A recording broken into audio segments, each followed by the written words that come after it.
Welcome to the Racing House. My name is Sakki, and this is the not totally serious and very bold 2021 F1 predictions for this season. I'm not going to pretend like I've put anything template-ish in place. I've not been sensible. These do have some kind of logic behind them based on previous statistics. Fairly unlikely, but still possible. Just to keep you all entertained. I'm going off the cuff here. I've not scripted this video. I'll be checking my notes every so often. So let's get going with it.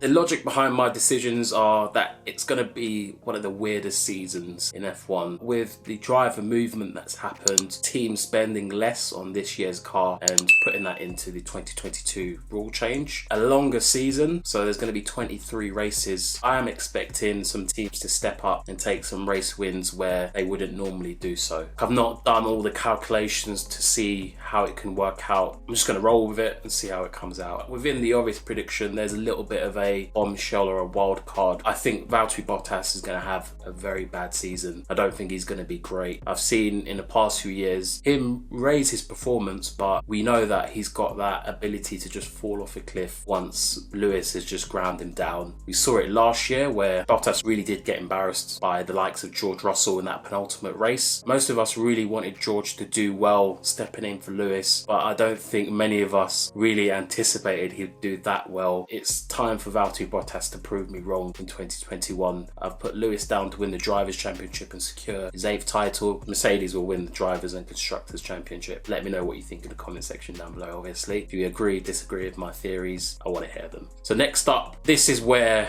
I start talking smack, because I just don't want to give the basic template predictions that you may or may not have seen. So I'm going to go with Ferrari taking 2nd place. You're probably watching now thinking, what is this guy talking about? Ferrari, the team that were nowhere last season, how can they come back to secure 2nd place in the championship?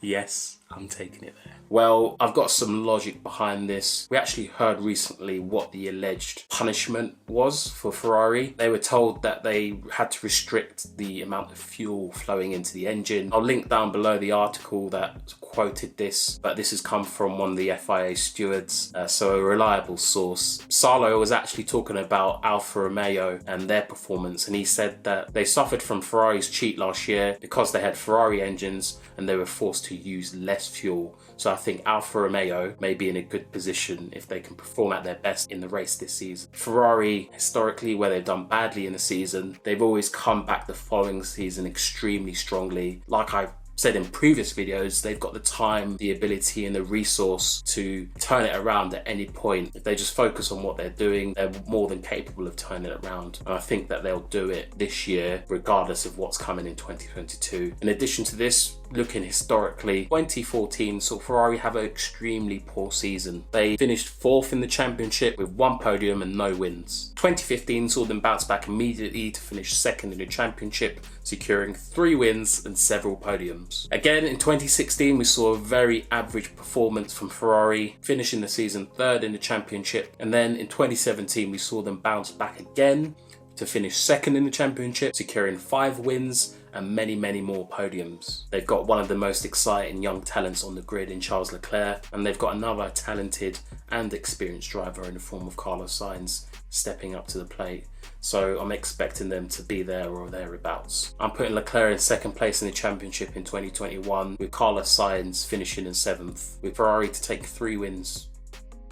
I really expect Aston Martin to take the next step in their development. I expect them to finish 3rd in the championship, with Sebastian Vettel bouncing back this season, taking 3rd place, and Lance Stroll coming in 10th place. I've looked at the stats and I've seen that Lance Stroll has never finished above 11th place before in his career. I think his best finish was last year, and I expect him to better that, to come in 10th. Aston Martin, I've obviously had a lot of investment put into them over the past few years. Last year we saw them bring some truly memorable performances to the table, and I expect them to be able to convert more of them this year because they've got the experience of Sebastian Vettel there. He's going to be a very happy man. He's going to be enthusiastic. He's going to be able to lead the team in a way that Sergio Perez may not have been able to. For Aston Martin, I expect them to get 2 wins in 2021. I really do expect them to build on what they achieved last year in 2020 and take it a step further. So coming in fourth place, I'm going to put Red Bull. For me, this is probably the toughest decision because they've been one of the most consistent teams on the grid over the past few years, being the only team that have really tried to challenge Mercedes. There's a number of reasons why I've put them in fourth place. There's a lot of driver movement that I've mentioned. There's going to be that new driver element in Sergio Perez, which may mean that he's going to need a little bit of time to get up to speed, time that he may not really have, given the behaviour of Red Bull. Max Verstappen, I'll put him finishing in fourth place with Sergio Perez finishing in sixth. One key element in this decision is the fact that over the past few years, we've really seen Red Bull focus their energy and money and investment in Max Verstappen alone. And this has been to the detriment of other drivers. And I really do hope Sergio Perez has come in and made the expectations cleared for equal treatment in terms of the car. Red Bull even came out last year and pretty much admitted that the cars weren't equal. Max had preference over a lot of the equipment and new developments that were coming through, whereas Alex Albon had to deal with whatever he got. And this is what I think has been the case for the past few years. With that in mind, and Red Bull coming out and saying that they need to give the drivers equal cars, that means that whatever Max was getting in the past, he'll get less of now, and that will go to the second driver, which will probably impact on the performance of the car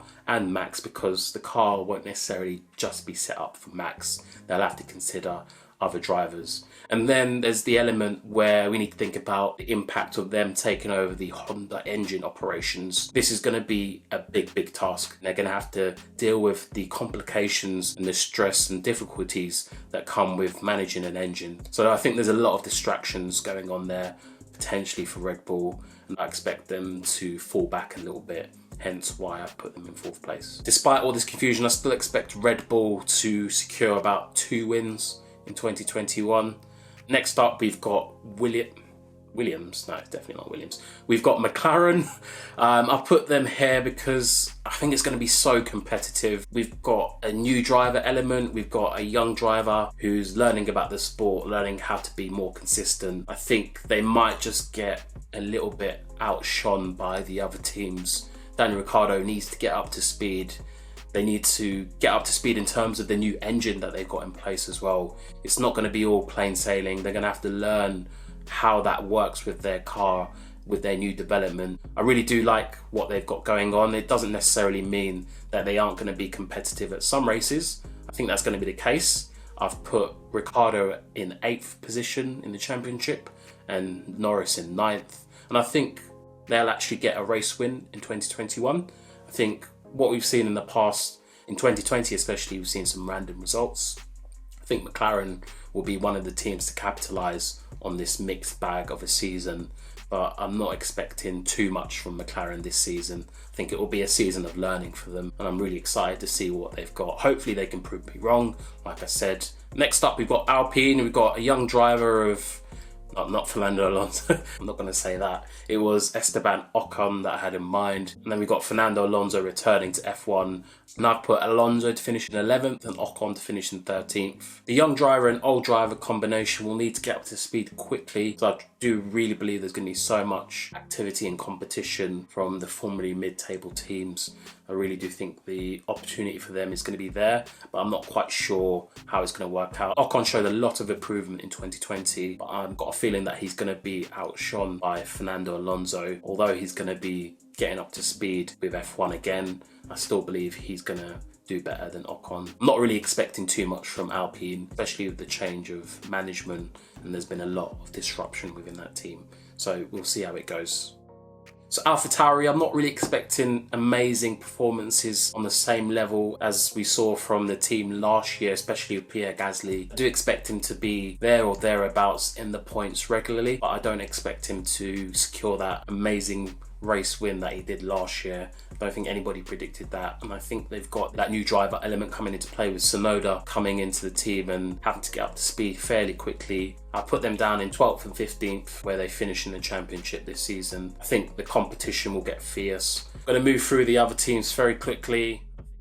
think Raikkonen will finish in 14th and Giovinazzi will finish in 16th. With the increased performance from the Ferrari engine, we'll see some good performances from Kimi, and hopefully Giovinazzi will be able to put in some good performances as well. But I've got a feeling that with Kimi more settled in the team, he'll be able to outshine his younger teammate and finish ahead of him. They'll have that stronger engine, but I've got a feeling that they'll put all development into the 2022 car and kind of sacrifice this season. So I'm not expecting too much from them either. Next up, we've got HAAS. They're the only team that have got a all-new driver lineup, and I think they're really going to struggle this season. I've put Nikita Mazepin finishing in 18th place and Mick Schumacher finishing in 19th place. We know that Mick Schumacher often has not a great first season in whatever racing category he's joining for that season. I think Nikita Mazepin will just pip him to the post. I think they're really going to struggle this year, like I've already said. Next up, we've got Williams. I've put George Russell in 17th place and Nicholas Latifi in 20th place. Similar to HAAS, I think they will be putting their money and investment into the following year. And I really do think they are targeting the rule change as their opportunity to really improve, and not this year. So I think George Russell will put some standout performances in, get some points. I think he'll get some points on the table, but I think they'll end up finishing last like in previous seasons, because there's only so much they can really gain, and they gained a lot last season. And that just about finishes my 2021 F1 predictions. Let me know what you think in the comment section below. Have I got something massively wrong? Have I completely lost it? Let me know what you think about my theories and how you would rank them and order them. I really do want to hear. Until next time, everyone, thanks for watching. Like, subscribe, and hit that notification bell to ensure that you get all my latest videos.